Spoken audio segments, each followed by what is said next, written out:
Nous vivons une époque surprenante, intrigante, mais dans laquelle nous sommes profondément inattentifs.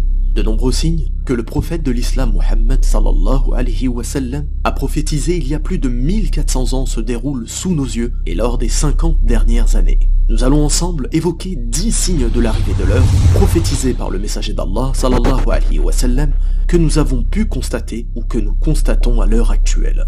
En cette période de coronavirus, comment ne pas commencer par la maladie appelée l'épidémie, cité dans un hadith authentique rapporté par Auf ibn Malik radiyallahu anhu, où le prophète sallallahu alayhi wa sallam s'adressa à lui et lui dit « 6 signes se produiront avant la fin du monde.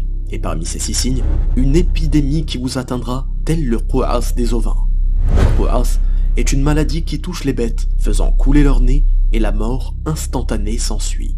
Bien entendu, de nombreuses épidémies se sont déjà manifestées avant celle-ci, faisant même des millions de morts à travers le monde. Mais il est de notre devoir de méditer sur la raison pour laquelle Allah subhanahu wa ta'ala permet que cette épreuve qu'est le coronavirus nous touche. Est-ce un châtiment? Une miséricorde? La réponse est très simple et se trouve dans le récit rapporté par Aïcha radiyallahu anha, épouse du prophète sallallahu alayhi wa sallam, qui dit « J'interrogeai l'envoyé d'Allah concernant la peste, et il me répondit que c'était une punition qu'Allah envoyait à qui il voulait. Mais Allah avait aussi fait de ce fléau une source de miséricorde envers les croyants.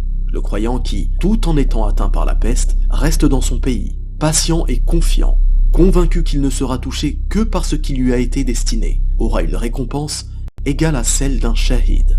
Il faut donc revenir vers le seul par qui advient la guérison, Allah subhanahu wa ta'ala. D'autre part, nous constatons quotidiennement que de nombreux musulmans vacillent entre la croyance et la mécréance, tantôt pratiquants, tantôt injustes envers eux-mêmes et envers les autres, à l'image des sectes terroristes de toute appartenance qui injustement prennent des vies innocentes.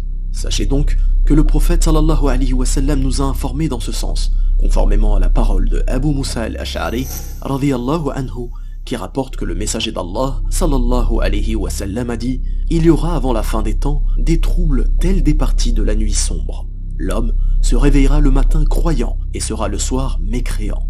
Brisez donc vos arcs, coupez les cordes de ces derniers et frappez de vos épées la pierre, afin de les rendre inutilisables. Si l'on entre chez l'un de vous, qu'il soit le meilleur des 2 fils de Adam. » Nous pouvons aussi observer la multiplication des innombrables gourous et maîtres spirituels qui égarent les personnes vulnérables vers le mensonge à travers le monde. Abu Huraira radiyallahu anhu rapporte que le messager d'Allah sallallahu alayhi wa sallam a dit « L'heure ne viendra pas jusqu'à ce qu'apparaissent près de 30 imposteurs menteurs. Chacun d'entre eux prétendra qu'il est le messager d'Allah. » Sur un autre sujet, vous m'entendez souvent vous inviter à la recherche de la science, du savoir religieux, afin d'adorer notre Créateur de façon sincère et conforme.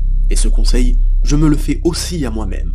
Il peut arriver de questionner un musulman sur des sujets simples qui concernent sa foi, sans que celui-ci ne puisse y répondre. Sachez donc que le meilleur des hommes, sallallahu alayhi wa sallam, avait prophétisé cette période que nous vivons, selon la parole d'Anas ibn Malik, radiyallahu anhu, qui rapporte que le prophète sallallahu alayhi wa sallam a dit « Parmi les signes de l'heure est que le savoir disparaisse et que l'ignorance s'installe. » Aussi, Anas radiyallahu anhu rapporte que le messager d'Allah sallallahu alayhi wa sallam a dit « Il y aura dans ma communauté des gens qui rendront licite la fornication. » Et nous observons continuellement la banalisation de l'obscénité et la banalisation de l'irrespect de la femme, le fait de lui proposer une liberté illusoire qui en réalité la renferme sur des contraintes physiques pesantes et injustes. Nous vivons à l'ère où le rêve numéro 1 des gens est de devenir propriétaire, peu importe les moyens interdits et nocifs que ceux-ci comportent. Ibn Mas'ud radiyallahu anhu rapporte que le prophète sallallahu alayhi wa sallam a dit « Avant la venue de l'heure, apparaîtra, dans le sens se banalisera, l'intérêt usuraire. » Nous voyons à quel point la société de consommation dans laquelle nous vivons fait tout pour banaliser cette démarche. Cette même démarche qui engendre l'expulsion de familles entières vivant dans la rue, n'ayant plus rien pour se nourrir et ayant tout perdu. Force est de constater que nous vivons aussi à une période dans laquelle les gens n'hésitent pas à se vanter de leur mosquée et de leur beauté. Anas radiyallahu anhu rapporte que le messager d'Allah sallallahu alayhi wa sallam a dit « L'heure ne viendra pas jusqu'à ce que les gens rivalisent de beauté par rapport aux mosquées. » Autre type de concurrence, dans le célèbre hadith Jibril, le prophète sallallahu alayhi wa sallam nous informe qu'un des signes de l'heure est que les gardiens de troupeaux se concurrenceront dans la construction de hautes habitations. Ce récit n'a nullement besoin d'explication. Quand nous observons la concurrence acharnée que mènent les pays du Golfe à travers la construction de hauts buildings, nous ne pouvons que constater la véracité de ces propos. Qui d'entre nous n'a jamais dit « comme le temps passe vite » Abu Huraira radiyallahu anhu rapporte que le messager d'Allah sallallahu alayhi wa sallam a dit « L'heure ne viendra pas jusqu'à ce que le temps se rétrécisse, de sorte que l'année devienne comme un mois, le mois comme une semaine, la semaine comme un jour, le jour comme une heure, et une heure comme le temps que met une feuille de palmier à brûler. » Enfin, montres connectées, intelligence artificielle, décryptage de la communication entre les dauphins et autres animaux nous prouvent que cette époque est bien celle prophétisée dans le hadith suivant.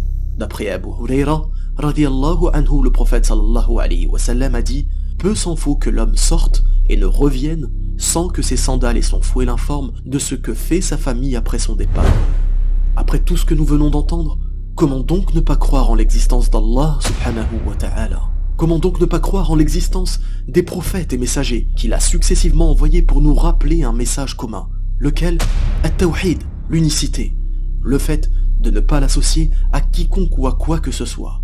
Oui, Noé, Nuh, Abraham, Ibrahim, Moïse, Moussa, Jésus et Isa alayhum salam, et le dernier des prophètes Muhammad sallallahu alayhi wa sallam ont bel et bien été envoyés pour ce message fondamental.